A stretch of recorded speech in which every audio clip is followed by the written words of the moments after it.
Then let us commence the conference with greeting from Mr. Tanaka. Please proceed. Firstly, I would like to thank all of you here for attending this press conference to announce the Blue Planet Prize winners for 2012. It is my great pleasure to announce the winners of the 2012 Blue Planet Prize today in Rio de Janeiro. As you may all know, the first prize winners were also announced here in Rio in 1992 during the Historical Earth Summit.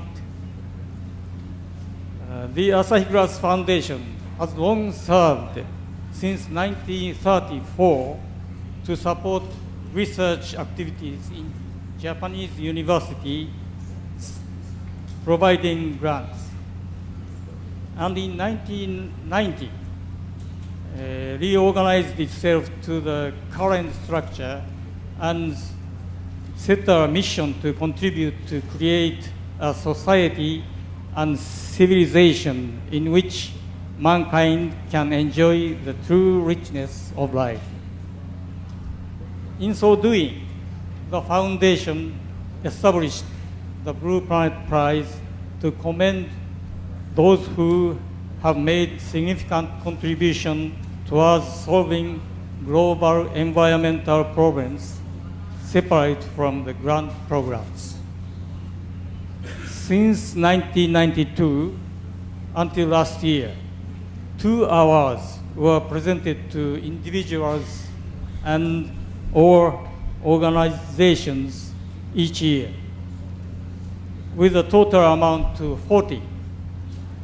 We are honored as well as proud that we could commend so many distinguished people, and in so doing, raise people's awareness towards global environmental problems such as climate change, biodiversity, and poverty alleviation.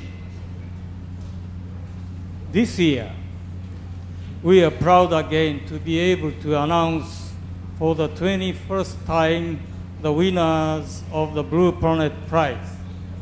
The first winners this year are Professor William Rees of Canada and Dr. Marcus Wacknagel of Switzerland.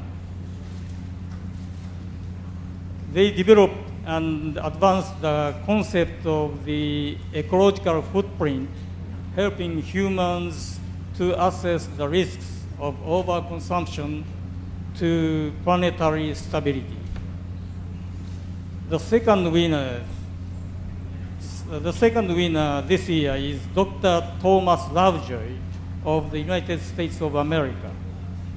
Dr. Lovejoy became the first person to clarify human-caused habitat fragmentation, damaged biodiversity, and gave rise to the environmental crisis.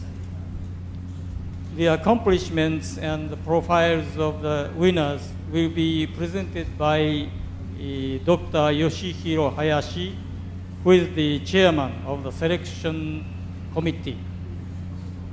Lastly, I would like to reiterate that the Asahi Glass Foundation will continue to strive to contribute to the well-being of the world through our activities. Thank you for your kind attention. Thank you, Chairman. Then Professor Hayashi will introduce the profiles of laureates and, more importantly, the rationale of this selection. Good afternoon to you all. So, as the selection committee chairman, it is a great honor for me to announce the new winners of the prestigious Blue Planet Prize. This year, the laureate a group of people and an individual. As for the group, they are Professor William E. Lees, Canada,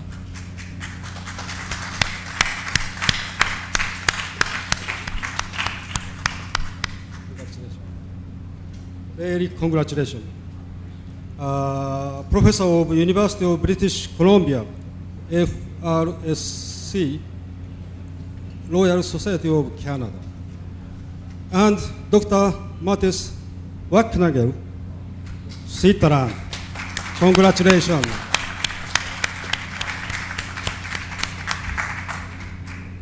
President of Global Footprint Network. Professor Lees and Dr. Wacknagel received the prize for developing and advancing the ecological footprint, a comprehensive accounting system for comparing human demand on ecosystem to ecosystem capacity to self-renew. Their approach measures human carrying capacity and helps assess the risk of overconsumption to planetary stability. I quote from our press release, that is, flying with a fuel gauge is very dangerous. Yet most nations operate without knowing how much nature they have and how much they use. In developing ecological footprint accounting, they have provided a natural resource fuel gauge for the world. They show that currently most countries are in ecological overshoot. It takes our blue planet 1 year and 6 months to replenish what humanity used each year. Furthermore, the footprint is a unique metric because it allows anyone to compare people's demand for ecosystems with how much is available. The footprint becomes the world's best known and most used sustainability metric because of its easily understandable graphic power. Thank you. The footprint is supported by detailed amounts that vividly underscore today's life-threatening sustainability gap and suggest what we must do to close it. Okay, next winner. The other winner is Dr. Thomas E. Lovejoy. Very congratulations.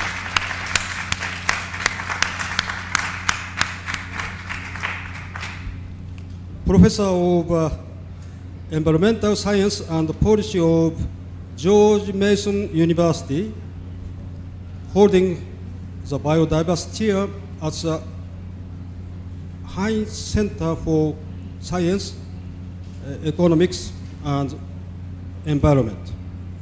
He was selected for becoming the first person to clarify that human-caused habitat fragmentation damages biodiversity and gives rise to environmental crisis.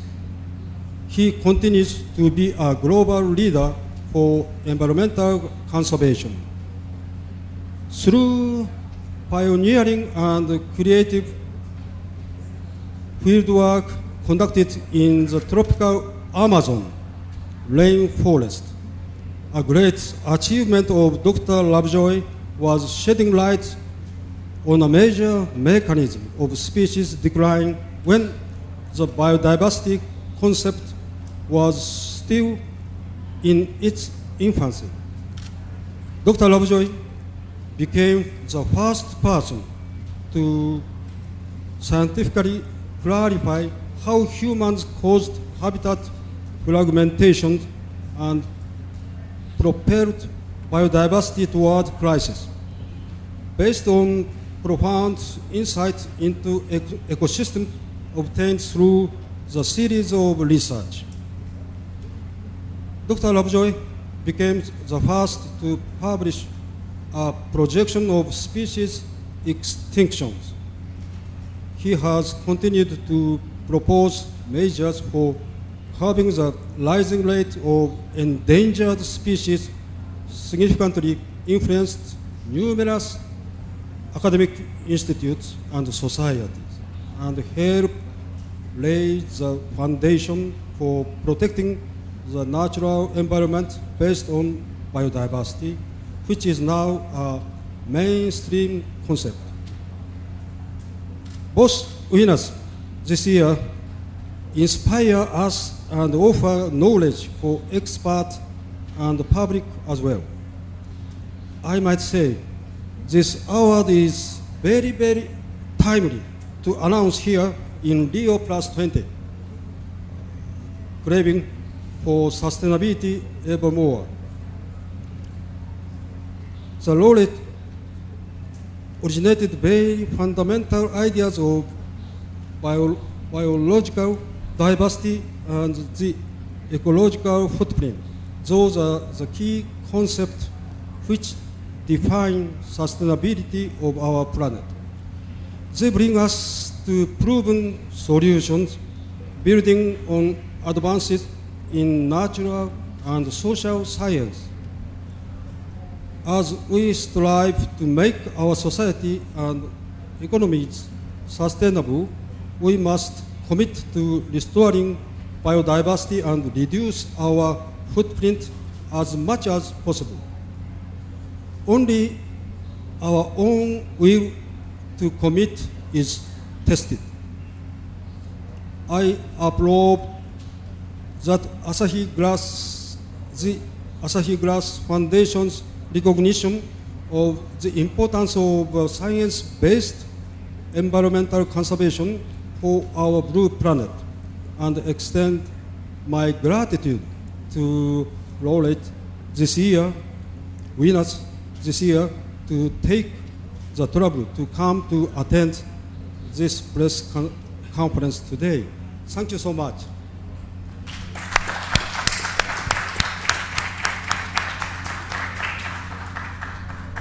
Thank you, Chairman Hayashi. As you already know, we have two sets of winners here. I'd like to bring on all the winners to the stage. Do proceed, please.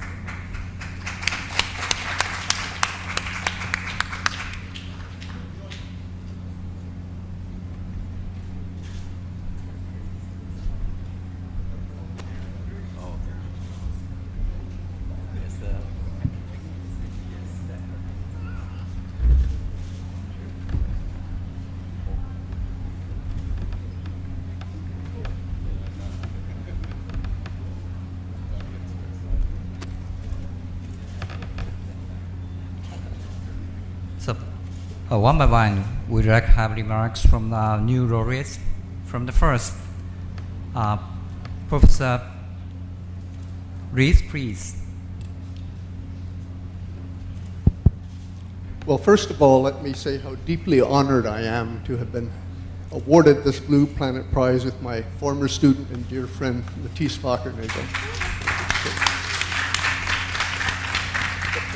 After 40+ years working in the area of conservation and human ecology, I began to despair that nobody was paying attention.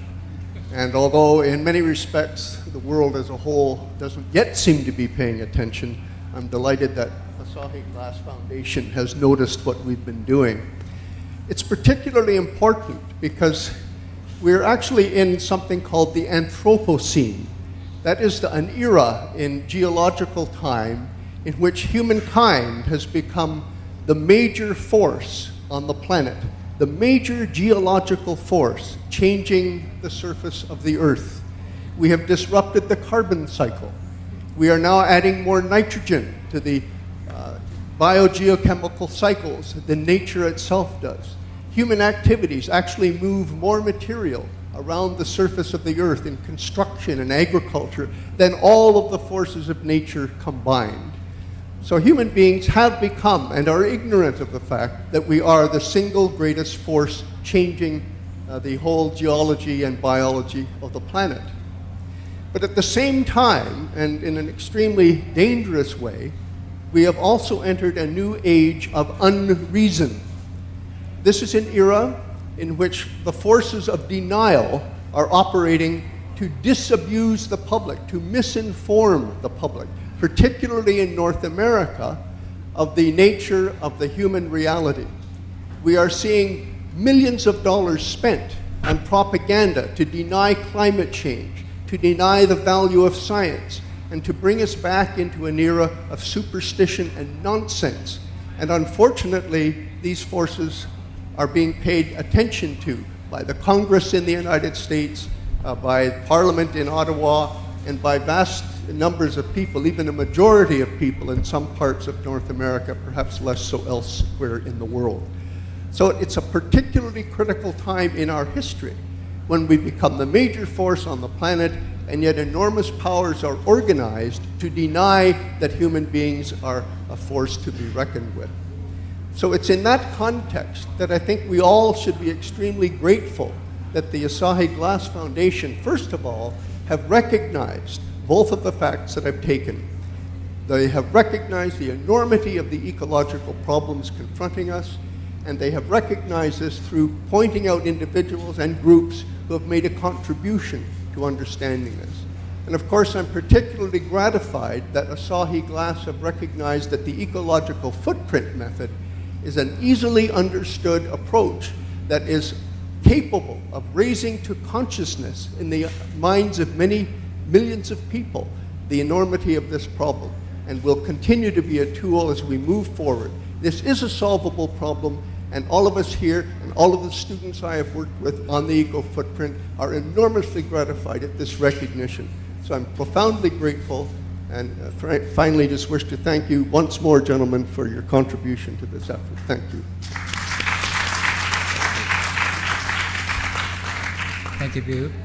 And then the, yes. Thank you very much. Thank you, Asahi Foundation, for having the courage for 20 years to talk about this one blue planet. In 1972, the byline of the Stockholm conference was one planet only, and we seem to have forgotten it, but your foundation has been strong in recognizing that fact. So particularly to Chairman Tanaka and the Selection Committee President Hayashi and Executive Director Sanejima, we would love to thank you profoundly for your kindness and openness to invite us to be part of this August group of laureates. It makes a big difference. As Bill said, and that's a wonderful thing, he said, we at least had each other to listen to, which was great. Humanity is a great force, and the question is it a great force for good or for not so good? And I think that's the big opportunity that we see here, that we could transform what we see as a geological force in a real force for good. After all, and I think that's the argument we're trying to make, possibly we are not facing a global problem. What we're facing is a global storm, and the question in the end is our boat ready for the storm? So we don't have to wait for a global consensus. Actually, each nation can already now start to recognize what the situation is they're in. How many Switzerlands, where I've come from, does it take to support Switzerland? Is that in their self-interest? And I'm particularly pleased to also say that Japan was one of the first 3 countries that looked at our calculations and said, yes, actually, they're more or less correct. It is true that it takes a few more Japans than we have Japans, and that this is a threat, and that's something we need to look at. So we're incredibly gratified to be part now of your venture and to be having welcome to the family. And we're looking forward to many years more to make the blue planet a true blue planet. Thank you very much. Thank you, Matisse. Thank you. Then Dr. Lovejoy, please. Well, first of all, let me say what an extraordinary, humbling event it is to be asked to join the distinguished group of laureates since 1992, including my treasured friend and colleague, Jose Goldenberg, here in the front row. It's a very, very special group indeed. Second, I have to say that the things that I'm being honored for actually were not done totally by myself. There have been many colleagues along the way, including Russ Mittermeier here in the front row, and Marita Koch-Weser, Dutta Sperry. I could keep going, but these things are never done by one person alone. And it thrills me also to have the new president of George Mason University, who is deeply committed to sustainability, Angel Cabrera, here as well, even before he takes up his official duties. So, but mostly what I'm really grateful for is the attention this prize gives to the importance of biological diversity. It's not the first time the prize has been given with that kind of recognition, but in the end, the planet which nourishes us and nurtures us is in fact a living planet. And the diversity of life on Earth, beyond its immediate importance to our well-being, is just absolutely extraordinary, beautiful, and wondrous, and as far as we know, without any parallel in the universe. Thank you. Thank you, Tom.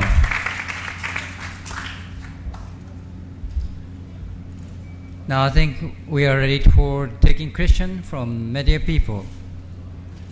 Hi, I'm Brian Howard with National Geographic Digital Media in Washington.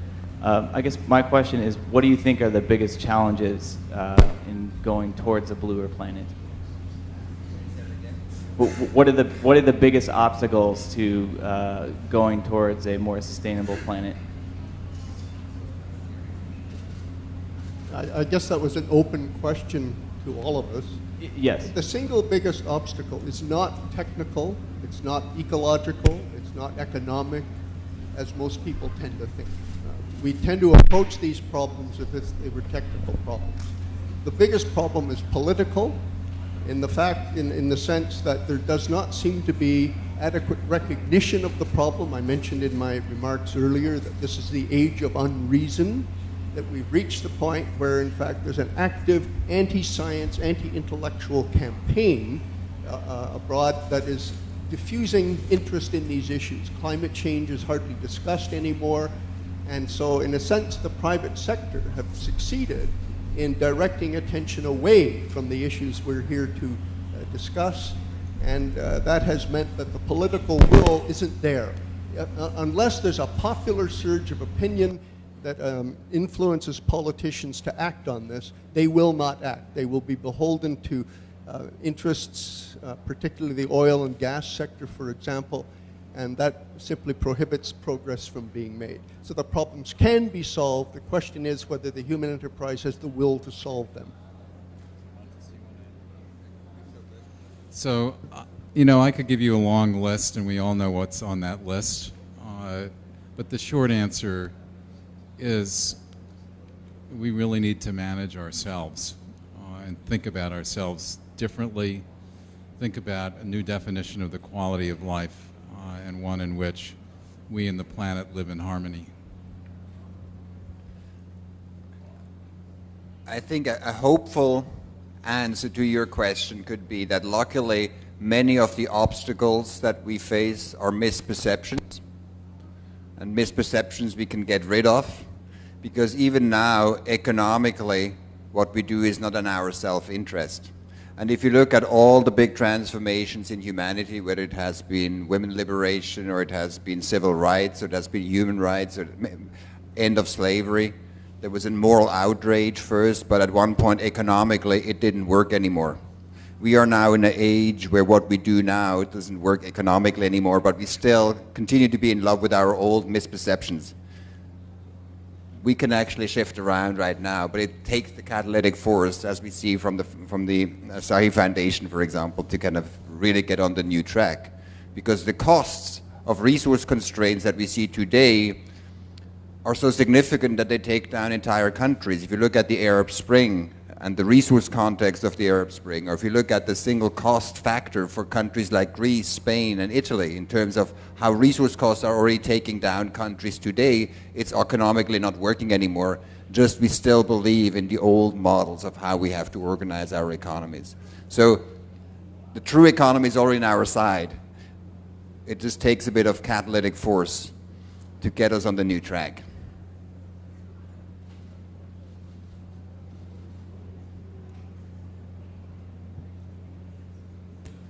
I'd like to ask any one of you, awardees, winners, one question.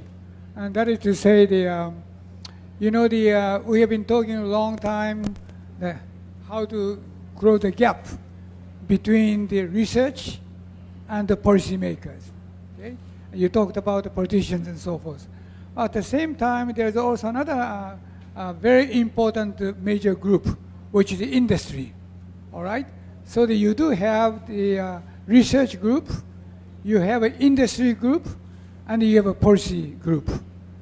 And in your view, certainly you are the winners of Asahi Grass Foundation, and certainly you know how the Asahi Grass have been working to grow the gap between policy and research group through industry participation. Could you tell us how you feel that some of these foundations around the world, are they really aware of the importance of closing the gap between these research and policy group through the linkage of industry group? Could you tell us something about it?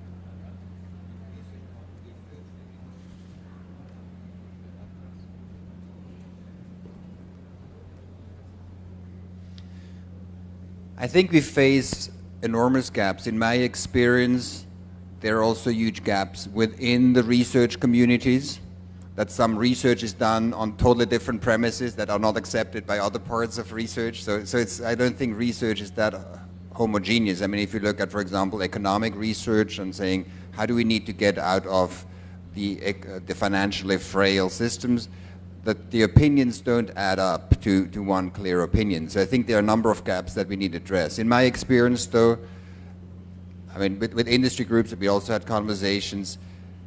More often, they're far more pragmatic, because if they make a bad decision, they go down. So they're more open to pragmatic conversations, in my experience. Not always, there's also a lot of ideology there, than in other arenas where poor opinions don't cost you a job. It's a very difficult question, because there's an enormous difference of views even among industries, right? Because many industry groups who would agree there is a major problem would approach the problem from the same paradigm that they're currently operating in. So we see many attempts these days to begin geoengineering, to begin to alter the planet in ways that reflects the sunlight or absorbs carbon dioxide, which is simply a way of maintaining the status quo through technological advance of one kind or another. So the question we have to ask is whether that's a safe route to follow. Is that something we would like to condone or not? Another problem is that many existing industries have such a heavy investment in the status quo. If you think of the oil and gas sector, the coal industry, for example, that they have no interest whatsoever in moving beyond. They would rather entrench the present status. In fact, they're afraid that if climate change becomes a well-known thing and policy begins to move to address it, their share value declines remarkably, because no longer will there be as much interest in exploiting the oil and gas and coal. So this is an enormously difficult problem, and you can't find any uniform views within industry as a whole. Some will be for, some will be against, and so policy resides in an area where it can be interpreted quite differently depending on the organization. So my answer to this is that I think it is very much the role of a scientist, or most scientists in this modern age, to actually think about the implications of their science for the world of policy. I think it is insufficient just to remain in an ivory tower and pursue whatever is of sort of curiosity and interest. Not that that doesn't have importance. In terms of the private sector, there is no solution without the private sector. It is so much bigger than everything else. And there's, just like in human beings, there's a whole variety, and it's just been referred to. But I find there is a tremendous amount of awakening and enlightened leadership in a lot of major corporations.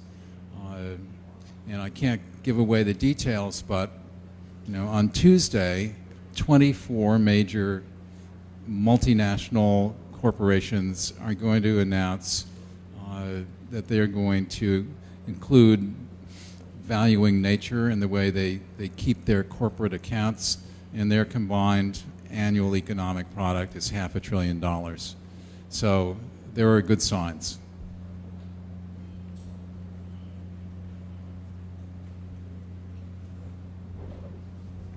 Okay, let me congratulate three laureates, Dr. Thomas Lovejoy, Professor Rees, and Dr. Wagner for your prize. What I admire, three of the winners, is that they not only provided the idea, but they are also working very hard to disseminate their ideas. And my question specifically to Professor Rees and Professor Dr. Wagner, you have set up a global footprint network to disseminate the ideas and to make change in the real society. And how do you evaluate your activities so far? I think more than 10 years or 10 years, 20 years, 30 years. And your success and your sort of difficulties in changing the society. Do you think you will win in the future? I mean, obviously, not successful enough. And that's why we're building momentum, and that's why we are engaging with nations and other large organizations to amplify the message. One example, WWF is among the largest conservation organizations. It's the only one that has made it as its key mission to say, without moving out of overshoot, we will not be able to preserve biodiversity. The former Director General just simply said, we cannot save tigers without moving out of overshoot. We cannot move out of overshoot without doing it in a fair way, otherwise we have conflicts. So now that organization is taking on as its second key mission, not just biodiversity preservation, to say to do that, humanity needs to move out of overshoot, very much based on what we did. Just one example, the World Business Council for Sustainable Development based its Vision 2050 on this thinking and worked on us. The green economy of UNEP makes it as a foundation. UNDP now is putting in its Human Development Report the numbers. There are about 12 nations that have taken on the footprint in some way or another in their official documents. Has that turned the trend? I wouldn't, not yet, but I think as we build momentum, and this prize gives momentum not just to us, but to our wonderful colleagues that I have and the partner organizations around the world, to bring that message out far, far more strongly. When we look at the Rio dialogues here, to a large extent we forget that ultimately they are planetary boundaries that are the ultimate budget we need to live within. And it's a simple fact, and I think as we gain more friends, and you're part of that circle, we are more likely to succeed. And that's why we're so glad that you're all here. If I can add to that, the ecological footprint is a very powerful metaphor. It's an image that people can understand very quickly and very readily. Because it's associated with consumption and with land, or at least productive ecosystems, people understand both of those ideas, so they can make a direct connection to their personal lifestyle as well as to the general effects on the planet. what we have found, I think in our, not our personal studies, but generally speaking, is that new information doesn't necessarily change people's behavior. If it did, we would long ago have solved the problems of unsustainability. But what things like the ecological footprint do is raise to consciousness ideas that people hold in their mind, so that when the signals become strong enough, suddenly they remember that concept and it helps to move them forward. So when we broadcast the ecological footprint, when it's become so commonly used in many countries and by many agents, people don't change their habits necessarily. But they do remember it and they understand what's going on, so that when new changes come down from policy, if the law changes to increase carbon taxes, they'll be able to understand why that was necessary. So what we're engaged in here is a process of what is called social learning. It's the slowest means for societal change. It takes 30 or 40 or 50 years. But we're on the cusp of making a breakthrough. And the sorts of things that Tom was talking about, where 24 industries can come together to agree there's a significant problem here, means that we're reaching a tipping point where at some stage, some major politician or two will have the courage to stand up and say, we have a real problem, we haven't been taking it seriously, now is the time to recognize that the growth dynamic of the planet has got to change, there has to be redistribution of wealth, the human footprint has to shrink or there can be no biodiversity savings. The larger the human footprint, the smaller the biodiversity index, simply because the more humans take, the less there is for other species. So we're moving toward that tipping point, and I'm gratified that we've helped to do that, and particularly that the Foundation has helped to recognize that. So I'd like to finish this press conference, but the next session will be Bob Watson will take over all the proceedings. Bob, please. Thank you very much. This is a real pleasure to present this paper. It's a paper to celebrate the 20 years of the Blue Planet Prize. There'll be a series of speakers. I will give an overview of the paper. Then Professor Goldenberg will talk about climate and energy. If Professor Swaminathan does appear, he'll talk about agriculture and food. And then Conservation International and Iucn will talk about the issue of biodiversity and ecosystem services. And then we'll have a panel discussion answering questions. So the question is, who wrote this paper? It was a paper written, as I say, to celebrate 20 years of the Blue Planet Prize, and 20 of the Blue Planet Prize winners wrote the paper. As you can see, it's a fairly eclectic group, all the way from a former Prime Minister in Norway, Gro Harlem Brundtland, Paul Ehrlich, Jose Goldenberg, a minister 3 times over in Brazil, Jim Hansen, Amory Lovins, Jean Likens, the first winner, Suki Manabe, etc. And as you can see, a very eclectic group and 4 large international organizations. So what did we think about the current situation? It's clearly unacceptable. It's clearly unsustainable. We have unacceptable levels of poverty and income inequality. We need to address these. Unacceptable levels of hunger. Over 1 billion people go to bed hungry every night. Totally unacceptable. More than 1 billion people have no access to clean water or clean energy. We're seeing significant increases still in population.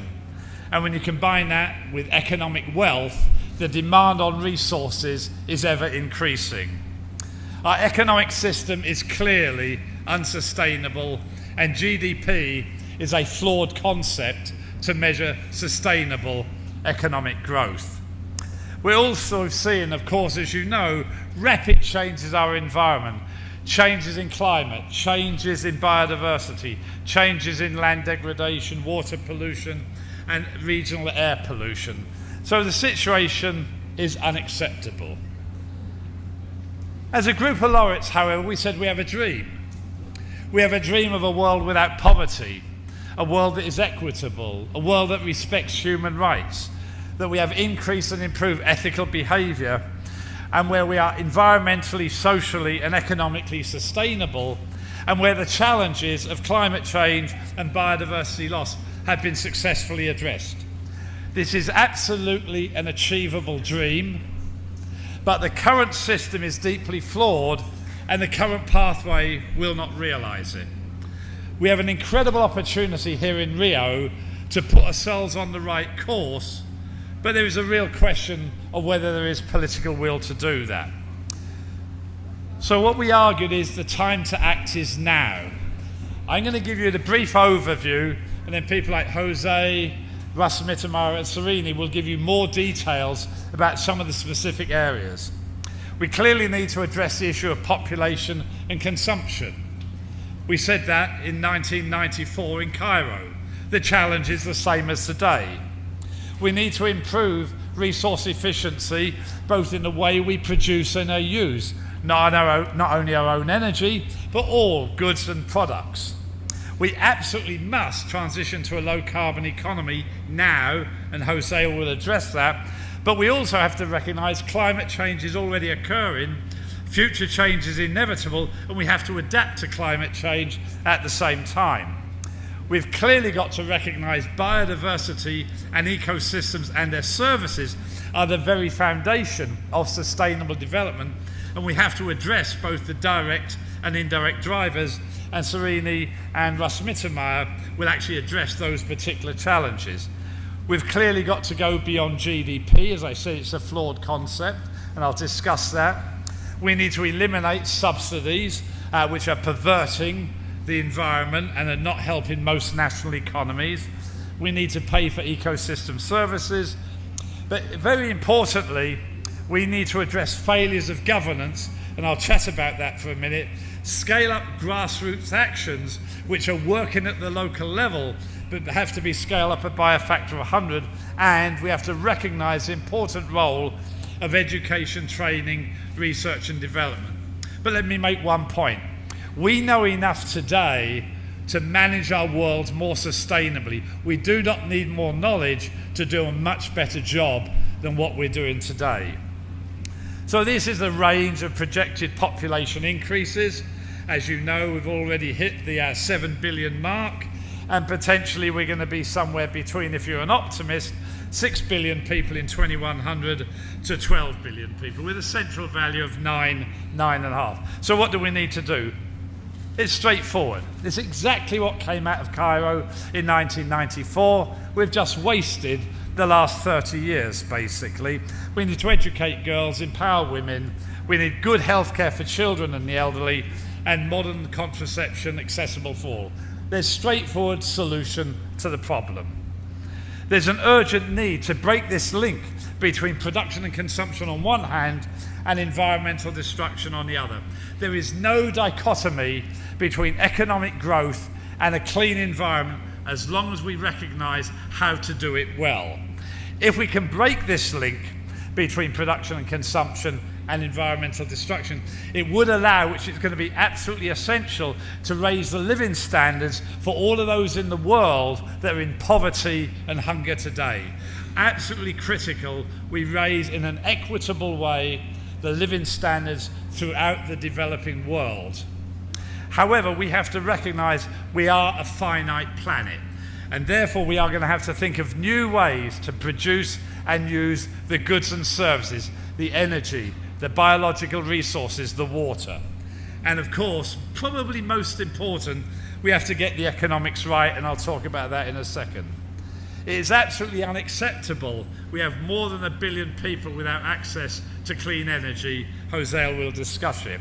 So that's the first thing. But we need an urgent transition to a low-carbon economy, both in the production of energy and in the use of energy. So we need renewable energy, we need carbon capture and storage, and this will be discussed by Jose. What we have to recognise, however, is the longer we wait to have this transition to a low-carbon economy, the more we are locked into a high-energy, high-carbon system with consequent environmental and ecological damage. What would it take to meet the goals that came out of Cancun, Copenhagen and Durban from the ministers of the world, where they said we should limit climate change to no more than 2 degrees Celsius eventually? Well, a 2-degree world, you've got a 50-50 chance if you've got a carbon dioxide equivalent of 400. We're already at 400. No one believes that we will probably stop less than 500, 550. And if you look at the current global commitments, there's only a 50-50 chance of limiting it to 3 degrees centigrade, and it is a distinct possibility of a change of a 5-degree world with major environmental and social implications. Therefore, we will have to adapt.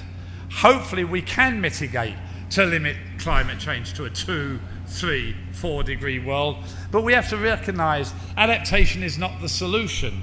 There are physical, behavioural, technological and financial limitations to how we can adapt. But adaptation will have to go hand in hand with mitigation. Ecosystems, biodiversity, is not just a green cuddly thing where we hug the tree or look at our favourite animal or our bug. It is absolutely fundamental to life on Earth. Biodiversity and ecosystems provide the provisioning services we need: crops, livestock, the regulating services, climate change, pollination, air quality, the cultural services, aesthetic, spiritual, inspirational, and the underlying supporting services such as soil degradation. And this will be talked about much more by Iucn and Conservation International. So why are we losing biodiversity? Largely, we do not value it correctly. The indirect drivers, the same drivers of climate change, are economic, demographic, socio-political, cultural, and science and technology, where science and technology can be good or bad. Economic growth coupled with demographic change means more demand for biological resources. And that leads to the so-called direct drivers of habitat change, climate change, invasive species, overexploitation and nutrients. We have to deal with all of them, and you'll hear 2 talks about how there are solutions to address these various issues. But we've got to go beyond GDP. There are serious limitations of GDP. When you're at war, GDP goes up. When you have a major disease outbreak, GDP goes up. So what we need is to replace it or complement it with the 5 forms of capital: built or produced capital, financial capital, natural capital, human capital, and social capital. Natural capital, the environment, is an absolutely crucial element alongside social and human capital. We have to recognise is that green taxes are needed, and we need to get rid of the environmentally damaging subsidies in energy, transportation and agriculture. They need to be eliminated. Yes, we need social safety nets for the poorest of the poor, but not the way we're doing it now. We need to internalise environmental and social costs. The cost of coal is way too cheap. We don't take into account the environmental damage caused by burning coal or the social damage. And therefore we need to recognise, when we think especially of biodiversity, not only the market value of these ecosystem services, but the non-market value, but also we have to go beyond simply economic value to look at some of the cultural values and the shared social values. So all of these values, both economic and non-economic, must be taken into account in decision making. But we have to recognise we have a problem in governance. There's a serious shortcoming in decision making at all levels, whether it's local, national or global. Decision making is being influenced by vested interests who only have one interest, and that is the status quo. Not all, but much of the fossil fuel industry want to continue burning fossil fuels. And that is just one example. And indeed one number is there are 5 lobbyists in Washington DC for every member of the Senate and the House of Congress lobbying against any change in the rules on climate change. So what do we need? We need some more effective governance. What does it mean? Well, at the local level, you can get sort of more accountability through public hearings and social audits, giving more voice to marginalised groups. At the national level, we can have parliamentary and press oversights, challenging decision making. And globally, we need to find a better way to come to an agreement. There are trade-offs. We can see it with the negotiations that are happening here. There's still a tension between the emerging economies, the OECD, and the poorest countries. We've got to find a way to look at the collective good that in the end will be good for all of us, basically. But we've also got to recognise we've got problems in individual governments and at the global level, that all decisions are sectoral. And that is to say, in a single government, you have a Department of Energy, a Department of Water, a Department of Natural Resources, Transportation. They're siloed. At the international level, we have conventions on biodiversity, climate change, land degradation. They're all siloed. We have to recognise that we need at the national level and at the global level to integrate all of these issues. That sustainability has to be three strands that are intertwined like DNA of environmental, social and economic issues. A lot of things are working at the grassroots level, basically, there's no question. Go to villages in many developing countries and you see they've got sustainability in energy, food, water, natural resources. And it works. But at the local level, you need local management, local control, local ownership. So one of the questions is, how do we bring together the grassroots bottom-up lessons with the top-down? And it's not one or other, it's both. And so that's the challenge facing the world today, is bringing together a top-down approach with a bottom-up approach. And it's not just global cooperation we need, but regional cooperation as well. And lastly, we actually need to train decision makers. Doesn't matter if they're in government, whether in NGOs or in the public-private sector. What does sustainability mean? How can you bring together these issues of environment, economics and social sustainability together? We've clearly got to increase our investments for education, especially education of girls, but it is education for all. It's a good investment. It's not a cost. It's an investment in the future. We need a multidisciplinary effort on research, and there is a new initiative being put together called Future Earth that brings together all the large international programs. It will be transdisciplinary, it will be co-designed with the public, and it will be co-implemented.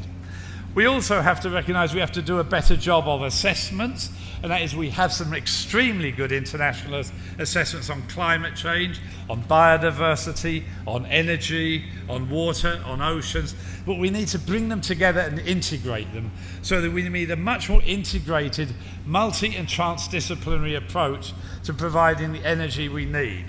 So the point is, our dream is achievable, but the time to act is now. There's significant inertia in the socio-economic system. The adverse effects of climate change are reversible, but on the timescales of millennia.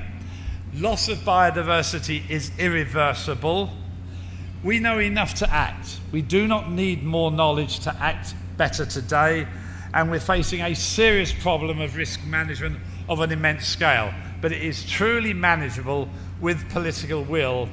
And if we fail to act, we'll not only impoverish the current generation, but future generations to come. Thank you.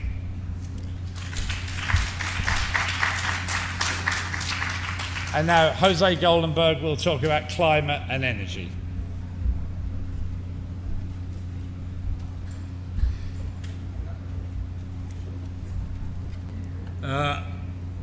Part of the work that Bob Watson described was on energy and climate. And what we did is try to analyze what is the present situation and what can be done about it. And I think the best way to describe the situation is the following. We have a series of problems which are faced by today's energy system. And the first one is exhaustion of easily available, accessible physical resources, security of access to fuels, as we know because of the problems in the Middle East, degradation of health and environmental conditions, and universal access to clean energy services, which is vital to the poor. These are the problems the main problems of the present energy system, which is based essentially on fossil fuels. And the extent to which the system is based on fossil fuels can be appreciated in this drawing. The amount of renewables, as you see there, is approximately 5.4% if we do not include renewables that are used through non-commercial methods in many countries in Africa. There are still another 6% of energy which is used in Africa, mainly in African parts of Latin America and Asia, in which people cut trees. And that, I think, is a very bad method of generating energy. So this drawing eliminates that part. This is commercial energy. And as you see, the situation is a rather grim situation. 92% of the energy we use today in the world, it comes from fossil fuels. Then, what are the prospects? The prospects, as been explained by many, many people, is that the 20th century is a very strange century because it was the century of the fossil fuels. And fossil fuels by nature are finite and they will go away. And this is a representation of the situation that we are facing today.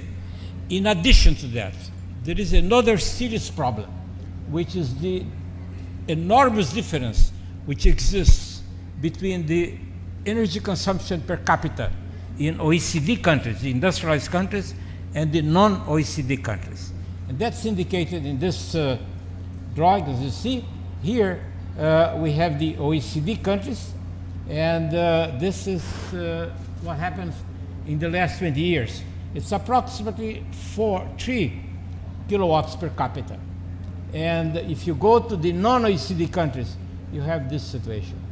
And in reality, this situation is persisting. So there is a tremendous gap between the way energy is consumed in the industrialized countries and the others. And that's the present situation. And of course, it has consequences on climate, as you know very well. But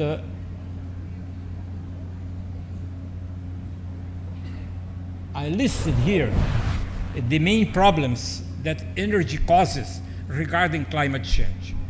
We have Bob Watson here, which is certainly the greatest expert on these questions. So I just listed the problems here, so you can read it. And but you already in this talk you mentioned what is the situation. But clearly, the use of fossil fuels represents more than 50% of the problem of the emission of gases that are leading to the warming of the Earth. So the situation that we face is a situation that can be, I would not say solved, but it can be controlled, because in the industrialized countries, which use 3 or 4 kilowatts per capita, there's a lot of room for energy efficiency. And the reason is the following, is that the 20th century was a century in which energy was abundant and cheap. People have problems realizing, but the cost of oil did not change between 1870 and 1970. For 100 years, the cost of oil was less than $10 per barrel. Probably there is no other commodity in the world which stayed constant in cost for 100 years. And oil is a good example for that. And coal too. Coal is still very cheap. For this reason, the technological system of the 20th century did not optimize those resources. Energy efficiency was low, and there was no economic incentive to improve it, because the cost of primary energy was indeed very low. And a lot can be done in the OECD countries in Europe. Between 1973 and 1998, in a period of 25 years, energy efficiency had a tremendous effect in reducing consumption by 50%. If we didn't have energy efficiency, which was introduced after 1973, the energy consumption in the OECD countries would have been 50% higher than it was. So that's a reality, and of course, Japan is a wonderful example because energy in Japan is used much more efficiently than in the rest of the world. So that's one aspect of the problem. The other one is that the developing countries, which have a low consumption per capita, have the opportunity to develop leapfrogging methods that were used in the past, which led us to the situation that we have today. The idea that poor African countries or poor Latin American countries have to reach modernity, repeating the path followed in the past by the industrialized countries, is completely wrong. And again, Brazil is a good example of that. As you know, we produce ethanol from sugarcane, which of course people have known how to do for many, many years, but the ethanol from sugarcane was used for drinks. Now we develop methods of producing huge amounts of ethanol, and ethanol has replaced 1/2 of the gasoline that would be in use otherwise. In the United States, people produce ethanol from corn. There are some questions about environmental concerns, which have to be addressed, of course, but it can be done, and that's what we learn. Now, as a result of all that, you can look at these curves. These are very interesting curves, which have been prepared by BP, British Petroleum, and which are therefore not under suspicion. And they show the energy per unit of GDP. I mean, how much energy you need to generate 1 unit of GDP. And as you see, there are several countries shown there, and they have common characteristics. In the early stages of development and industrialization, energy consumption is very high per unit of GDP. Then it goes to a peak, as you see in the case of the United States, and it goes down because then the infrastructure is built and you move into services and you learn how to use energy more efficiently. Then some countries which are latecomers, like China, use an enormous amount of energy building their infrastructure, but then they learn how to reduce the energy intensity very quickly. And these are reasons for optimism. And I will just show you 2 curves which indicate what's happening in China. You see here, you have China, and you see that the energy intensity in China is being reduced at approximately more than 3% a year. And in the OECD, it's still falling, but it's falling very slowly. So it can be done. So you can accelerate the rate at which you gain in energy efficiency. In addition to that, investments in renewables are becoming very, very important. In the last few years, investment in renewables, particularly in China and in the United States, amazingly, because that's not appears from the press, have been very significant. And of all investments, renewables are becoming a very important part of the problem. As a conclusion, therefore, we can say that, and this is what we have in our report. I'm just quoting what is in our report. We propose to build on the Sustainable Energy for All initiative launched by the Secretary General with the goals of providing universal access to a basic minimum level of modern energy services for both consumption and production by 2030. Improving energy efficiency at all levels with the view of doubling the rate of improvement by 2030, and doubling the share of renewable energy in the global energy mix by 2030 through promoting the development and use of renewable energy sources and technologies in all countries. Those goals are achievable, as I have shown in these graphs. And they were introduced in the initial document that is under consideration at Rio+20, which I think was a great gain. And it was based, of course, in the work of many of our colleagues, but particularly some of the Blue Planet laureates like Amory Lovens and other colleagues.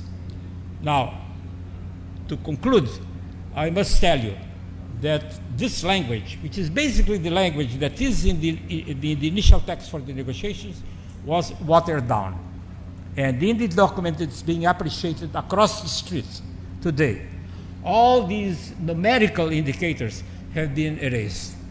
And there are exhortations and appeals that countries should follow that path, but there is no definite statement about when that is to be achieved. Now, anyone that did run a university department, a university, a company, a office in government, knows that without targets and timetables, you just don't do it. That's the way we operate, because that's the way we operate in our personal life. We have a budget, and we know what we can spend. And I think it's going to be a great pity if the conference ends watering down these suggestions. And there are still hopes that things will improve. But what is interesting is that the document that we prepared, the Blue Planet laureates prepared, really reflect quite correctly what has to be done. And more than that, it shows that it can be done. It's no dream or pipe dream, but it's something that's being done by some countries, like China is doing, reducing their energy intensity very significant. Thank you.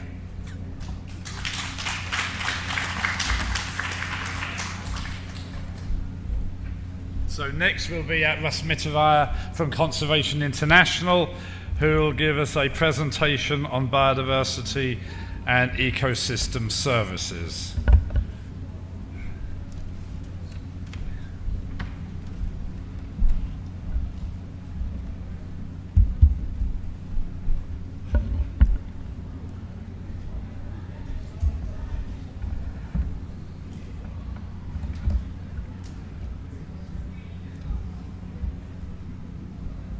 Perfect. Great.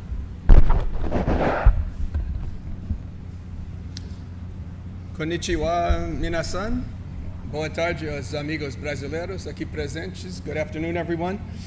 First of all, I'd like to add my congratulations to the winners of this year's Blue Planet Prize. Very, very well deserved, and delighted to see all of you having won this very, very prestigious award, which I think undoubtedly now is the single most prestigious award in the entire environmental business.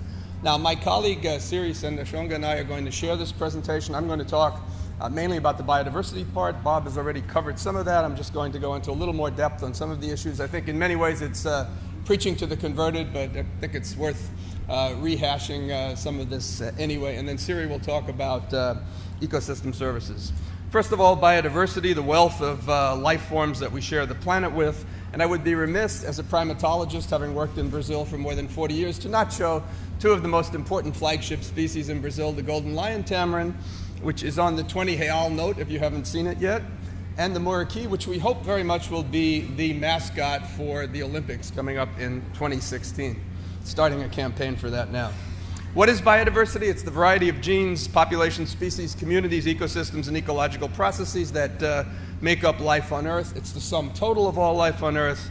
It's our living legacy to future generations, and it's really the most fundamental element of sustainable development. A few points about it.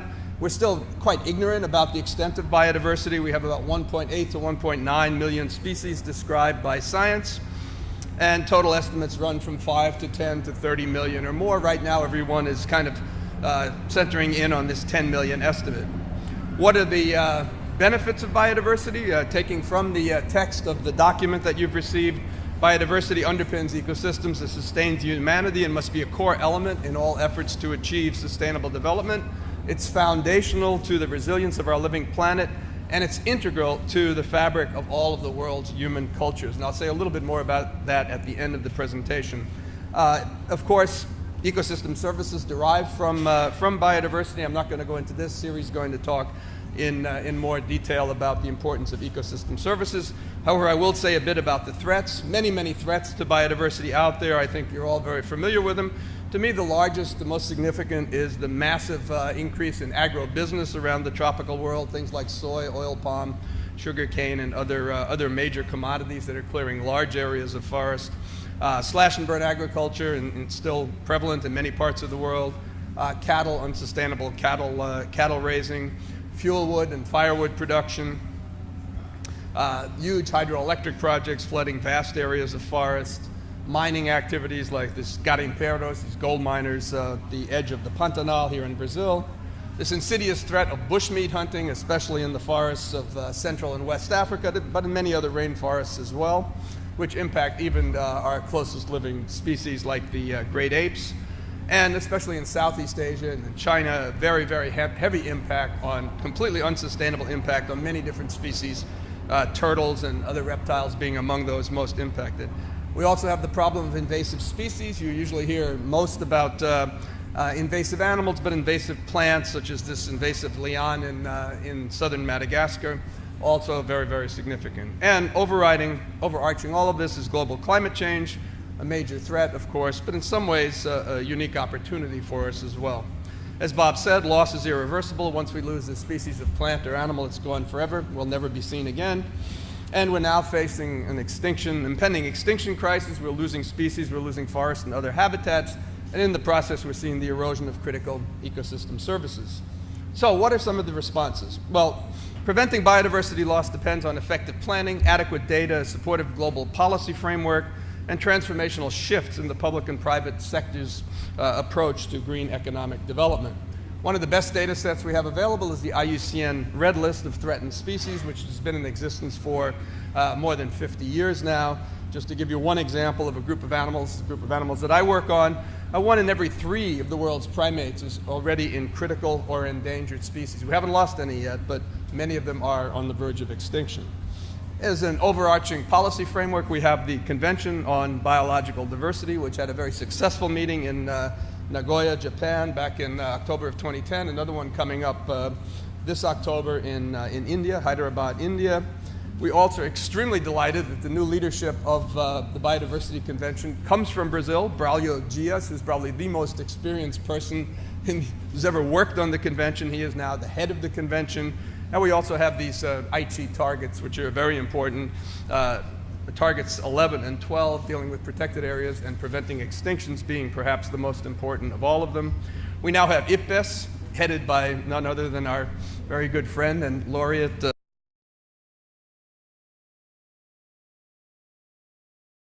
Bob Watson. We have great hopes for IPBES, the International Platform on Biodiversity and Ecosystem Services. We have the Global Environment Facility, which was created in Rio '92. It's now under new leadership. Naoko Ishii from the Ministry of Finance in Japan. We're delighted about, really delighted, I can't say how delighted we are about having her in this position. And a number of new implementing agencies are being brought on to help the GEF be more efficient in the future. So that's also very positive.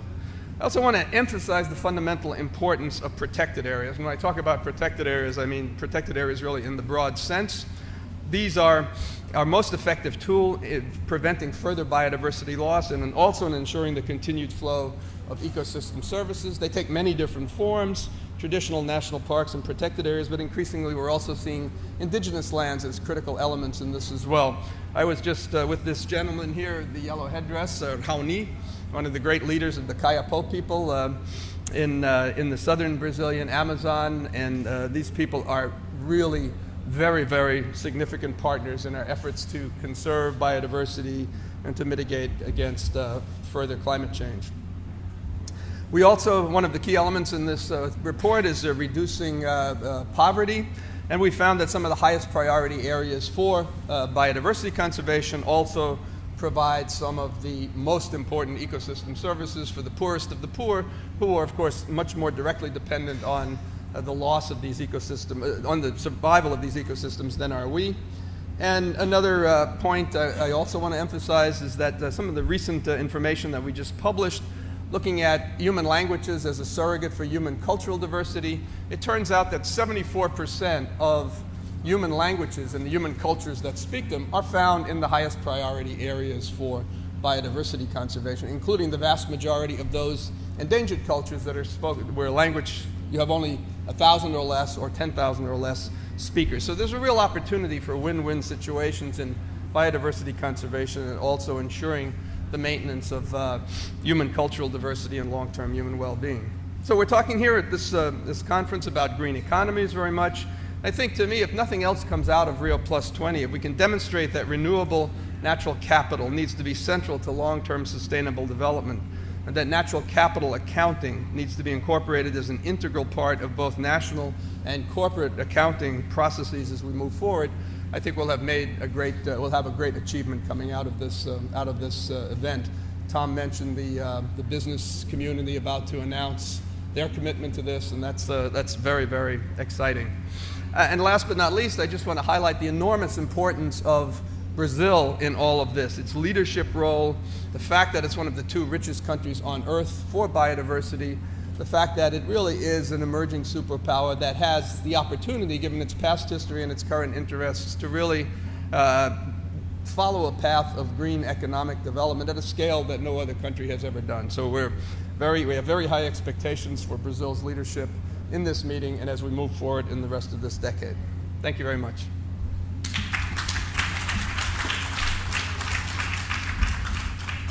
So the next presentation will also be on biodiversity, more from an ecosystem standpoint. Serini from Iucn.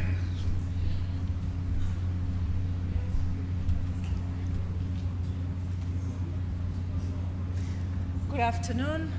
First of all, I would also like to congratulate the new laureates. Julia Martin-Lefebvre, the Director General of Iucn, who was supposed to be here this afternoon, but she's in one of the Sustainable Development Dialogues, the one taking place right now this afternoon on forest, where she's a panelist. So she asked me to be here and represent her, and it's really an honor for me. So basically, continuing from where Russ left it, we try to coordinate so that we avoid to repeat each other. And mine is also focusing on some of the opportunities that are presented now in terms of preserving our ecosystem services. And as Russ said, and I think Bob had also said it before, the meeting in Nagoya about 2 years ago was really a turning moment in the way we can deal with biodiversity loss. The adoption of the strategic plan for biodiversity 2011-2020 with the 20 Aichi targets represents a new vision for how we can manage and hold to the loss of biodiversity, because as Bob said, it's reversible. Once it's gone, it's gone. So whatever is left, we think there is still a possibility and an opportunity to preserve it. So the Aichi targets, the 20 of them, arranged under 5 strategic goals. And I basically am trying to focus on the strategic goals, the ones that are really more pertinent to the topic of ecosystem services.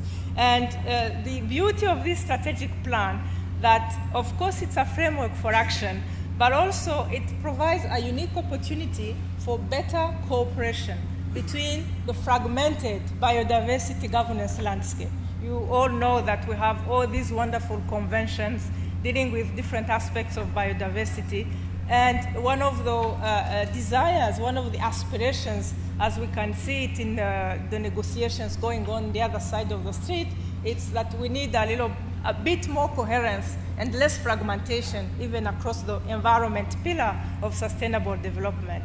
Iucn was actually approached by the chairs of the scientific bodies of those biodiversity-related conventions listed there, and they asked us to assist them with mapping their own activities against the strategic plan so that it could provide a framework for synergies working together. So the strategic plan starts with a mission for 2020. I am not going to read it, you can see it there, but I have put in red those words that refer to the need to preserve ecosystems, to make them more resilient so they can continue to provide the essential services that we need as mankind. And those strategic goals, they are grouped in terms of what they are trying to do. First of all, to address the underlying causes of biodiversity. Bob had referred to that in his opening statement.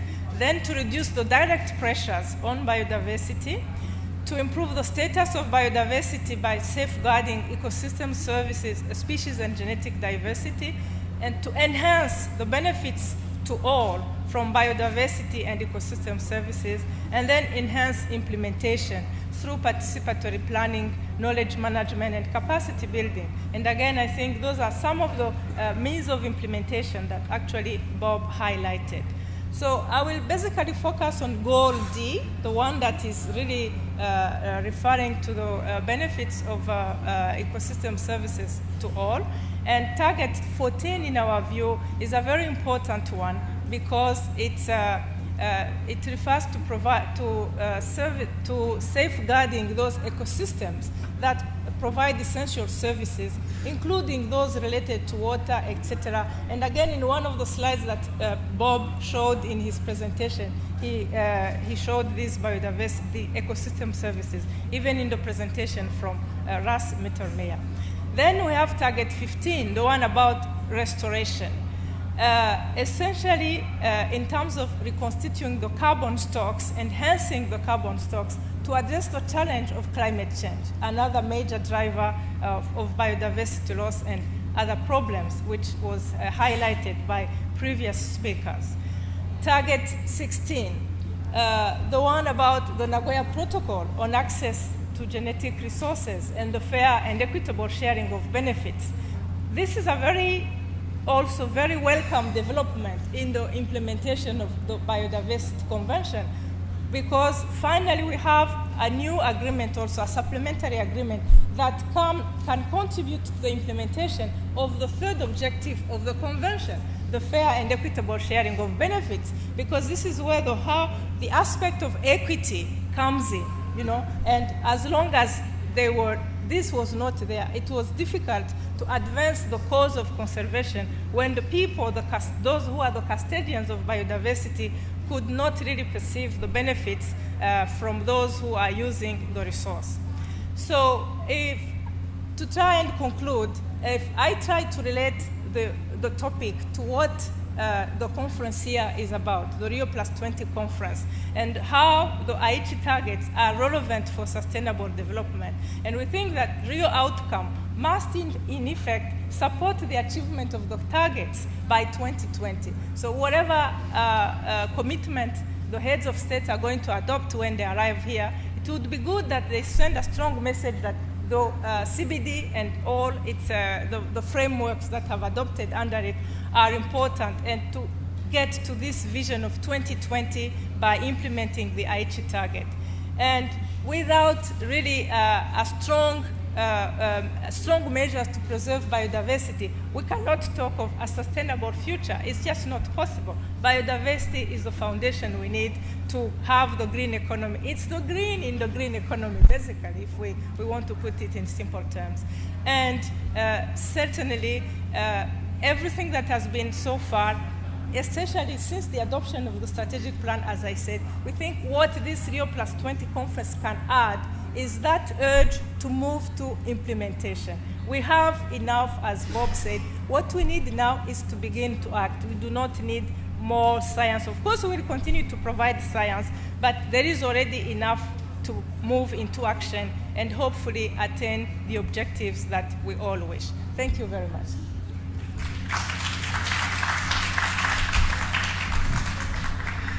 In a couple of minutes, we'll have everyone come up here for a panel. However, Dr. Swaminathan was meant to give a talk on food security, which was a major issue that we brought up in the Blue Planet paper. So let me make just a couple of comments. We have two challenges. First is feeding the world today. Literally 1 billion people go to bed hungry every night. This is not a problem of science and technology. This is a problem of rural development.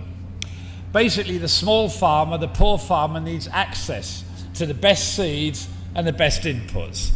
They need access to the best knowledge about ecological systems, making knowledge work for us in an ecological way to grow food. They need access to financing at the local level.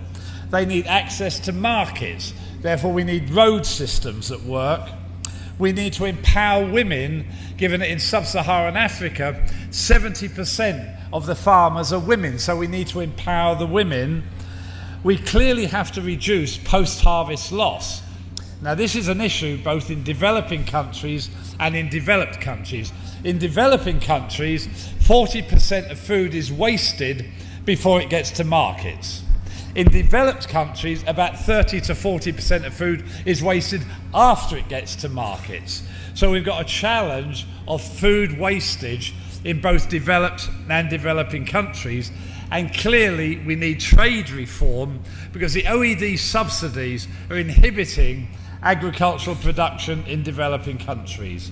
There is no reason why a farmer in sub-Saharan Africa only gets 1 ton of maize and beans per hectare, where if they easily can get 3 and 4 tons per hectare. So the challenge today for food security in developing countries is indeed rural development coupled with good trade reform at the global level. Now the challenge for the future changes, and that is to say we have 7 billion people today on Earth, moving to 9.5 billion people by 2050, 2100. We will need to double food availability. Doesn't need to mean we have to double the amount of food that we eat, because we're wasting 30, 40% of the food today. So we probably have to increase productivity or production by about 50%, a factor of 1.5. But we've got to do this at the very time that we have environmental degradation. The issues you've heard already, climate change, that will clearly pose a major challenge for agricultural production, especially in the tropics and the subtropics. There will be a challenge of water availability, demand from households, demand from industry. There will be an issue of land availability, the amount of land that is being transformed for urban development, for bioenergy. There's an issue of property rights where people still do not have either at the personal or the community level property rights. So fundamentally we have to double food availability, but we have to get rural development right, we have to get the trade system right, and then research and development can play an active role by making sure that we have crops that are more climate resilient. That is to say, they're more temperature tolerant, drought tolerant, pest tolerant, salinity tolerant, and nitrogen use efficiency. So we have a major challenge on food security that it is easily manageable, but it is a combination of rural development with more and better science and technology and trade reform. And that was the basic message in the Blue Planet paper. Now with that, I'd like to ask the various panel members to come to the front, and then we can answer questions from the audience. So Jose, Russ, Serini, if you'd come to the front.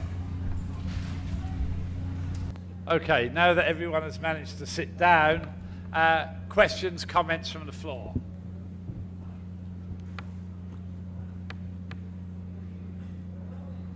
And if people could say who they are, that would be very helpful.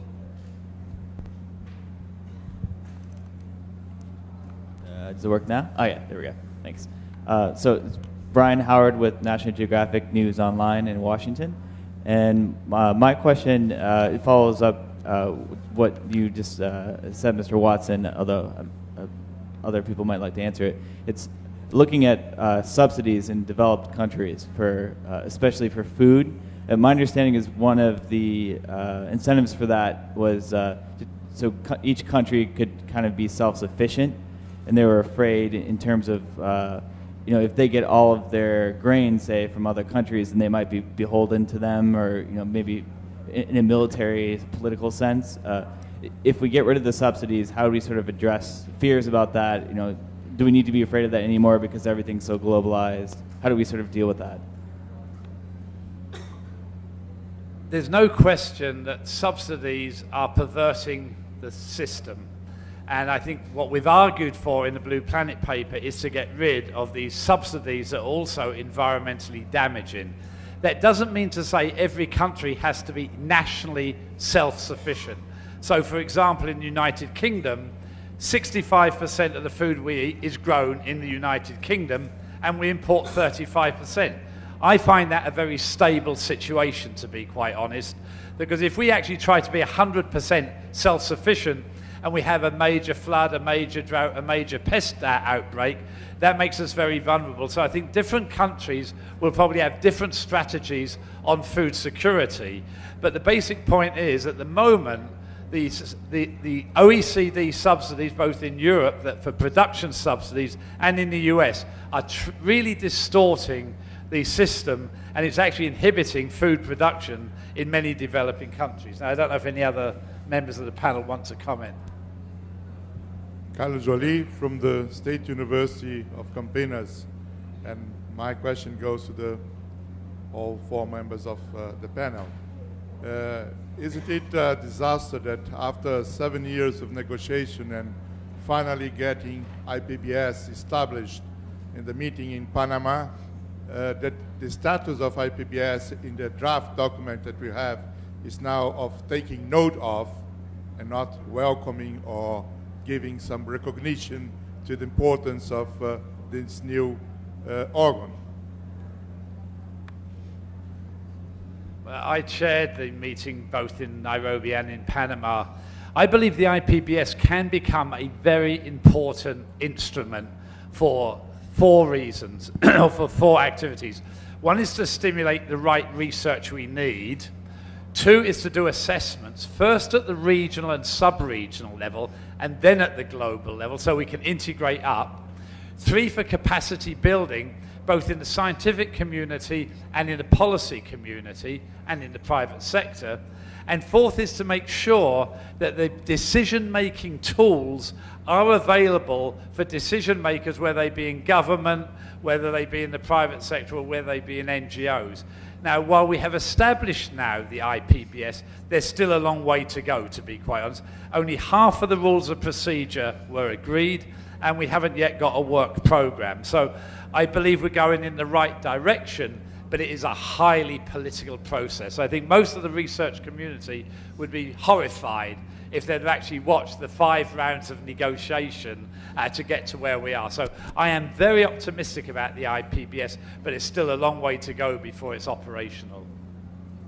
Yeah, I'm also optimistic. I mean, these processes take a very long time, but I think we're actually getting somewhere with IPBS. But I think it's very important also to recognize that these overarching frameworks, whether it's IPBS or the Biodiversity Convention, they're just a part of the picture. And if we're looking at really maintaining biodiversity in particular, this is a sector where very much of the action is at a very local level, run by local communities, with local small NGOs. And I think very often, I spend a lot of my time in remote corners of the tropics looking at different kinds of biodiversity. And I find there's very little trickle down from meetings like this and these overarching activities and what actually reaches the field. So I think in meetings like this, I think it's very important that we also keep that in mind and make sure that there are more resources flowing to where the real action is as well.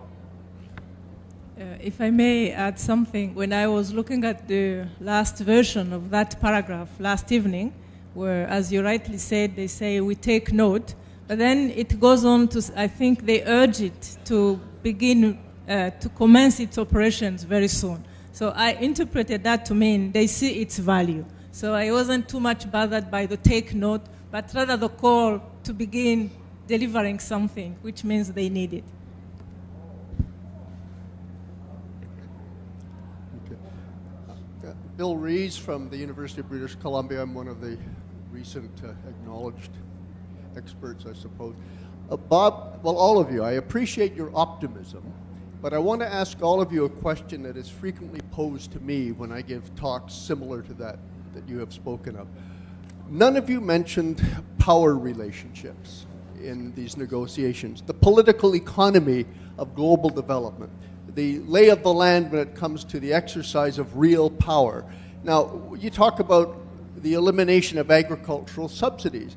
That's one thing we've been hearing about for 30 or 40 years, and they simply don't budge because of the enormous power of the agricultural lobby in the United States and elsewhere. That's just one of many such lobbies. How do we deal with the absolute, it seems, power of certain industrial sectors over the policy process that we're all concerned about?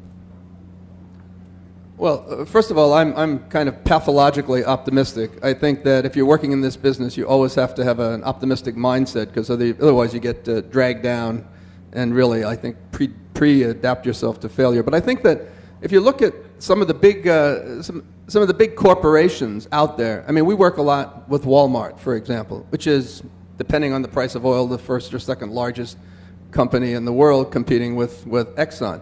And they've made amazing advances in the past few years in terms of sourcing, in terms of transport. And when companies of that size really start engaging in change, everyone else has to follow. We're also talking now to the, what's the name of it, the Consumer Goods Forum, which is something like 400 companies that are looking at access to commodities like oil palm. There's progress in this. We have a long way to go, but I think the corporate world is really starting to take on much, much more responsibility. Not because they're great altruists, but I think that, although some of them are, small number, I think also there is a real understanding that this is good for the bottom line as well. Do we have a long way to go? Absolutely. But if we look where we were 20, 30 years ago, I think we're making progress in that regard. I continue to have this major concern that all of this progress we're making at high levels isn't trickling down to the remote parts of the planet where a lot of this stuff is being lost. Because if you go out to those places, you don't see a lot of progress. And to me, that, more than anything else, is the key issue. And that's something that requires much, much more focus. No, in fact, in my presentation, the governance issue was, I think if you were to ask us what were the two biggest issues that we were looking at, it was governance and it was getting the economy right. Because if you can get both of those working in the right direction, then you can attack the climate energy issue, you can attack the biodiversity issue, the land degradation issue. And we noted that we have bad governance at the local, the national, and the global level, and that vested interests are indeed controlling the debate. And a point I made was there are 5 lobbyists for every member of Congress and the Senate in the United States. So you're absolutely right. The challenge is how to get better governance. Now, there's also the issue of power asymmetries, even within governments. And I think the key question there is, if you actually ask, how did the US or Europe get rich? They did 2 things. They used cheap fossil fuels. We're now telling the rest of the world not to use cheap fossil fuel. And we deforested our land for agriculture, and we're telling people not to deforest. So fundamentally, we're saying that you need a different development paradigm, which we now know how to do, but there's a suspicion amongst many developing countries that we're telling them they cannot grow. And maybe Jose might want to comment on that. First, on the question of optimism. As scientists, generally speaking, we are not very optimistic. I mean, you are always critical. However, let me give you a number. In this event here, there are 6,000 parallel events taking place. And to my great surprise, the Federation of Industries, which usually, in the several states, at the national level, which usually are very resistant to any changes, are making a big show, So I think they do it because of political correctness, but then the pressure that builds up forced them to do the right things. So and that, of course, is reflected in the elections, For example, the index, IDH, the Human Development Index, had a tremendous effect in the municipalities in Brazil, probably in other countries too, because it was a simple concept. Mayors understood it. I hope they will understand the footprint, the ecological footprint, you know. And then they compete for having the best human development index, you know. And that ignores federal governments and the United Nations and so on and so forth, because it was understood.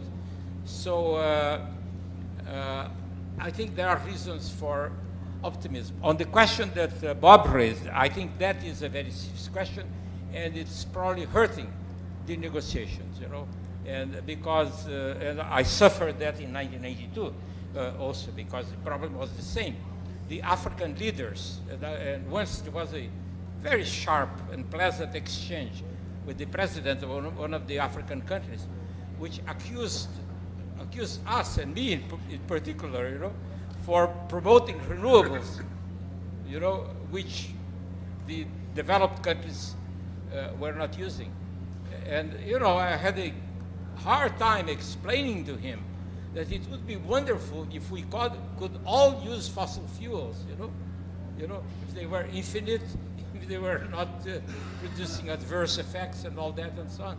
But it was tough, and it's happening across the street, you know, and that's one of the reasons why the final declaration is being watered down.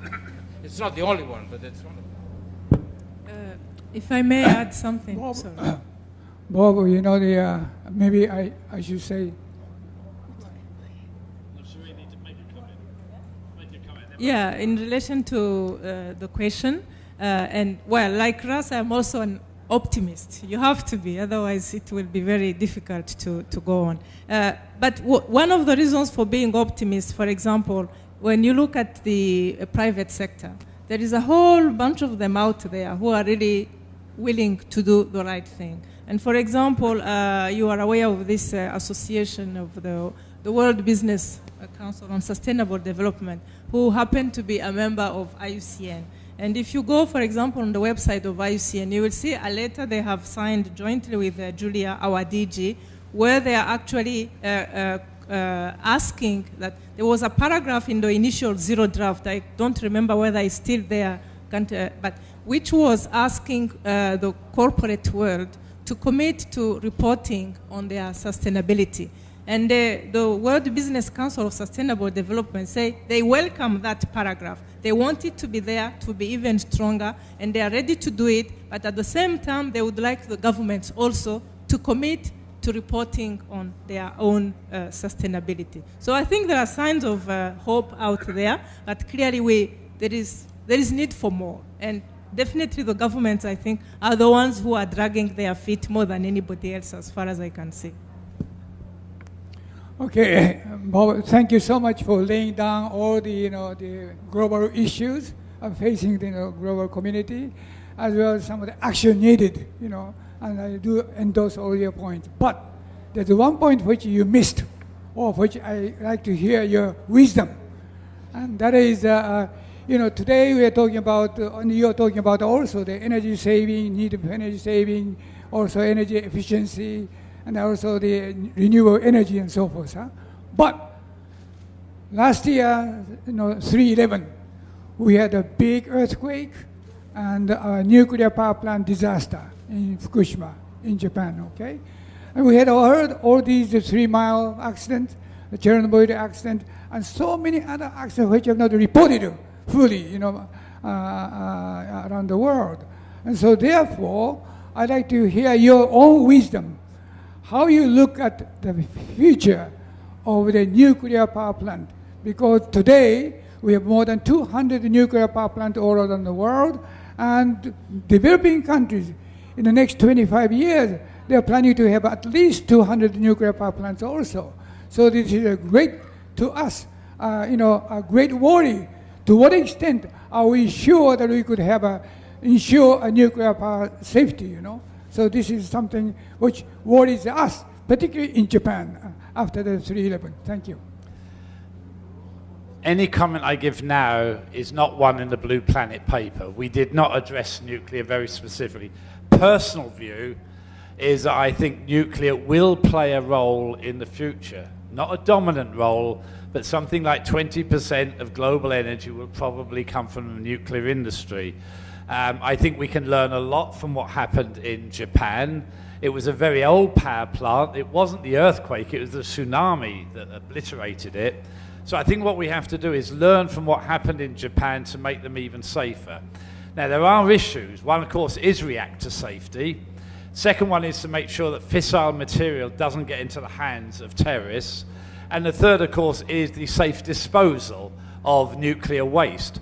I think all of these are technically challenging, but technically feasible. So a personal view, and I do want to stress, a personal view is, I think nuclear does have a role, but we have to ensure safety along each of those corridors.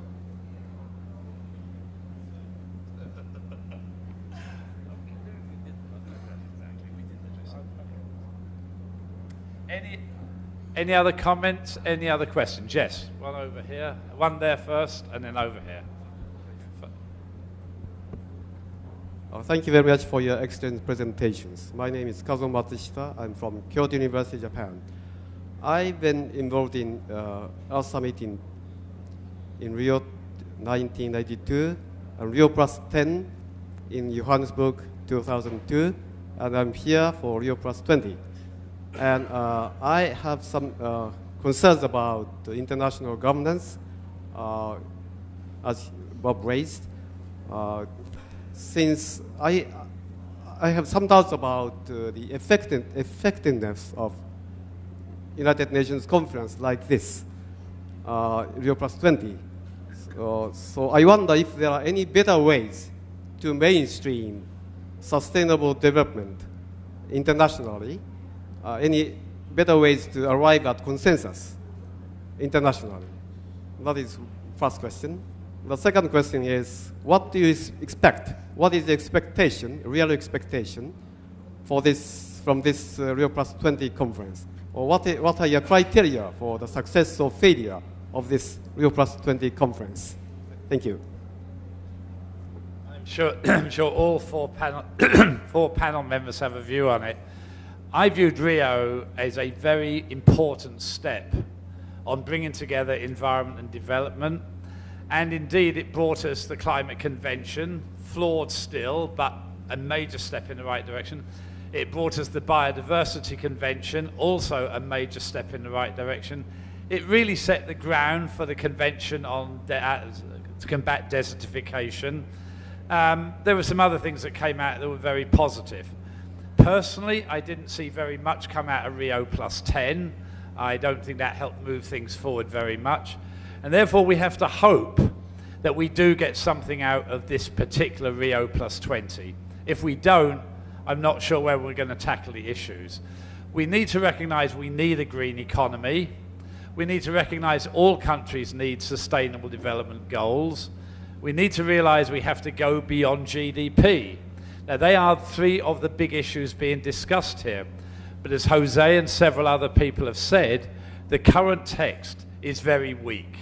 And so we have to hope that when the heads of state arrive and go beyond the officials, they will have more backbone and more political will to do something really strong.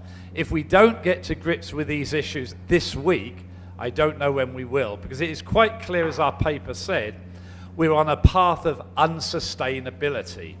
But sustainability is achievable, but it requires all of us to work together. It requires governments across all governments, small, large, developed, emerging, underdeveloped. It needs the private sector to be involved, the NGOs to be involved. We're all in this together. So my hope is that we can come up with some measurable outcomes, and they are targeted outcomes, not just rhetoric. But the current text isn't where we need it to be. Yeah, I agree very much with what Bob said. I don't think we can see, I was in Rio 92, also Johannesburg, and again now, and I don't think we can see these meetings as the be-all and end-all. They're all part of a process, and I see coming out of these meetings incremental change. It can be in small increments, like Johannesburg, very small, or Rio 92, fairly large increments. I think some very important things came out of there. But they're not the only thing we need to do. I think work with the corporate sector, work with local communities, work with, I'm delighted that there are 6,000 parallel events here, and a lot of them are being run by relatively small organizations. I think all of this is part of a process. This is kind of the tip of the iceberg. It's the most expensive part, but I do think that it helps push forward all of these issues. In terms of deliverables coming out of this meeting, I'm just very hopeful. The one thing I would like to see as a medium-sized increment is recognition of the fact that natural capital, biodiversity, ecosystem services is seen as an integral part of countries and corporations' national income accounting or corporate income accounting. We're seeing some development. Tom mentioned, again, this meeting, this announcement that some of the corporations are going to make.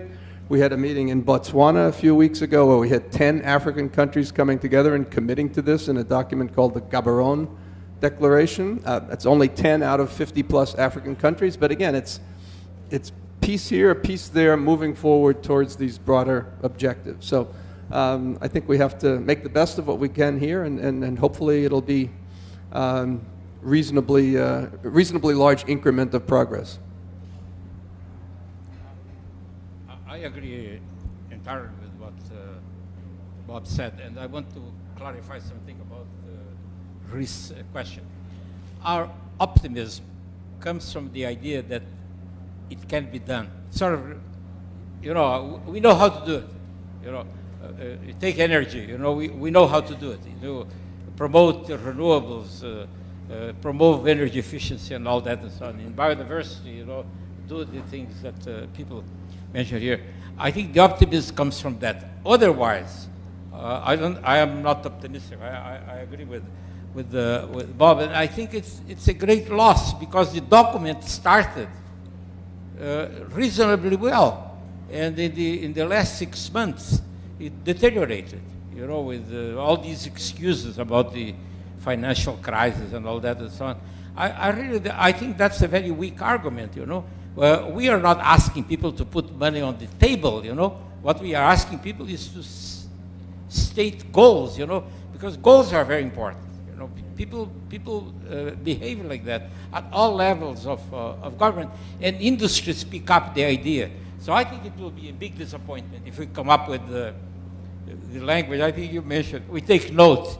You know, I did an exercise. You know, in the original document there is 128 paragraphs. You know, 120 are we take note, we reaffirm, we encourage, we do this and that. But there were 8 which were good. You know, they succeeded in weakening those 8. You know, so let's wait 2 or 3 days to see what happens. But there is an effort going on to resist change, and maybe the heads of states, I think, will be more sensitive than the career people that are negotiating. Yeah, I don't have much to add to what my colleagues said, totally in agreement. Perhaps I would add one other desirable indicator, as far as I'm concerned, for measuring the success of this meeting. Indeed, in many of those paragraphs, the 128 is, we take note, we do this, we reaffirm, we recommit. They have made so many commitments since Rio 1992 all the way to now. We need something that allow society to actually ask questions to those leaders, what they have done with the commitments they took. So for me, if we could have something about accountability of how they have delivered on the commitments, I think this would be really a step in the right direction. And it would add to what Jose is saying in terms of having something you can measure. Because if they continue committing, but no accountability, then, you know, at the end of the day, it's like they're not committing to anything at all. So. My name is Eike Weber. I'm the head of the Fraunhofer Institute for Solar Energy in Freiburg in Germany. And I would like to make 2 points. One is to put a little bit more focus on the energy issue. It was mentioned by all of you. Klaus Töpfer, the former head of UNEP, said very distinctly, poverty is foremost energy poverty. We have 1.4 billion people without access to electricity. And I'm sure the 1 billion people who go to bed in the night without enough food match very much within this 1.4 million people who don't have energy. Today, we have the possibility to deliver renewable energy from the sun, from the wind, at very interesting costs to anybody around the planet. We are actually even able to change the remote systems which work with diesel generators, where you have electricity prices, if you take the real costs of $30, $40, $50 cents per kilowatt hour, replace it by solar energy for 10 cents a kilowatt hour, because the price of solar energy came down so much within the last 18 months. So I think the energy issue, if we talk about poverty eradication, should be very much in the central focus. It is a very important part of the game. And my second proposition is talking about the frustration of the COP conferences. I think the central frustration in the last couple of years, at least since Kyoto was, we are unable to reach globally binding targets on CO2 reduction, because this was our goal in Kyoto and we failed. And I am very much afraid we will fail again here and in the coming conferences, because CO2 reduction is a very tough goal. For a society like the United States, where the people don't believe in climate change, it's very difficult to tell them, take a smaller car, don't take the airplane, it's all CO2 emission. My suggestion is, why don't we in parallel not only talk about CO2 reduction, but renewable energy introduction? Let the countries declare their goals for renewable energy introduction, and then check these goals, as we just discussed, you know, having the real check and balance. And the second positive goal would be the energy efficiency target. You know, what does it cost to create $1 of GDP in form of kilowatt hours? But again, we should not just talk about it. We should put down numbers, talk about how to keep these numbers, how to maybe match or exceed these numbers, because both renewable energy introduction and increasing energy efficiency, you can explain even to people in the United States. They create technology, they create jobs, they are positive goals, and really I'm pretty sure it would be much more straightforward to move this train forward than only to be so frustrated with the lack of CO2 reduction targets. And at the end of the day, if we reach 80, 90, 100% renewable energy, we have solved the CO2 problem en passant. Thank you. I think what you just said is very much the message that Jose said. The energy challenge is achievable, and that's why Ban Ki-moon's initiative, Energy for All, should be strongly, strongly supported. I agree completely with you. Yeah, I also agree, especially on the solar energy, and if you'd like to help us introduce solar energy into one of the poorest and most biodiversity-rich parts of the planet, I would be happy to give you some project ideas. Any other comments? Yes, please. First of all, my name is Lourdes, and I'm just coming on board. It was a dream to work for a better planet. And first, thank you for your presentations here. And as far as I understand, you have on one side governments, and on the other side corporations. I work for a multinational, and I'd like to hear from each of you a word that can better help us at corporations to start changing mentality, because the problem is not only of money, but of mentality. How to address the boards just to start doing things that can be good. Because if they have money, sometimes they don't have the mentality to use the money efficiently and start doing things that will be useful for us. That wave that's coming to stay. I think that. I make my own your words. I'm a pathological optimist and a dreamer also. Thank you. I think your question is that how does one get an international corporation to become more environmentally conscious? Is that the essence of your question? The question is how to change mentality in talking to the boards, not exactly with my corporation, but with corporation in general, because if my project is not going to be launched where I'm working, I will change the company to find people that will join to work for the planet. This is a general assumption, okay? You have faced lots of challenges, and I think you are very experienced in dealing with this kind of people that have not changed his mind yet. I think there's a very simple answer to that. I like the entry point to be at the CEO level, because in a corporation, if the CEO sets the stage and sets the pattern for the company, then something happens very quickly. And there are a lot of an increasing number of enlightened CEOs in many different sectors of the business community. And I think the best thing to do is, if there's a company that's not moving quickly enough, get a number of other CEOs to engage and talk to them and demonstrate what they're doing, and how, in point of fact, it very often increases the bottom line rather than detracting from it. So I think every year we see more CEOs becoming committed to this. But to me, the corporations are very hierarchical, so if you can come in from the top, it's much more effective. Just after the Millennium Ecosystem Assessment was finished, I was the board co-chair. I was invited to the annual meeting of the CEOs of the World Business Council on Sustainable Development.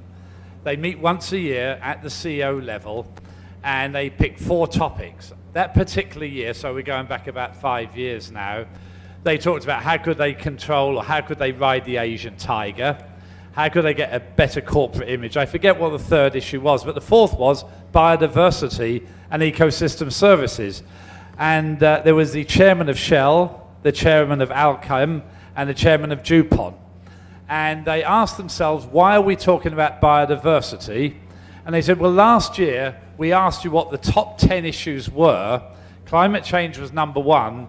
Biodiversity was absolutely the bottom. And so what these CEOs had said was, you actually don't understand how much your companies depend on biodiversity or natural resources, and you don't understand what footprint you're having, and you may get regulated. And so we had a 2-hour discussion on it, and I think it was very valuable, because it was a lack of understanding on some companies' part of effectively how much do they rely, especially on water and natural resources, and how much the footprint. So there's probably about 4 reasons why a private sector should be interested in environmental issues. One is, we're getting more and more environmentally and socially concerned consumers, so you appeal to the society.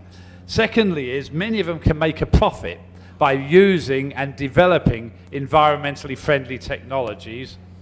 Thirdly, if a private sector is proactive, they're likely to have a seat at the table with government to help formulate the policy in the first place. And the last, or at least my 4, is effectively you get ahead of regulation. You actually work with the potential regulators and you get ahead. But as Russ has said, you need to start at the very top, which is why when I was invited to give this talk to the CEOs, it really was the right level. One has to go right in at the very top, and in effect you need almost a top-down perspective. Any other comments or questions? If not, I think we would bring this to a close. First, I'd like to thank my panelists, fellow panelists. 2, I'd like to thank all of you for attending and asking such good questions.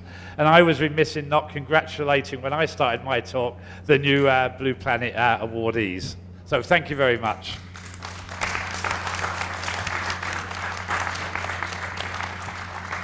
And of course, I should obviously thank the Blue Planet for organizing this event. So thank you very much.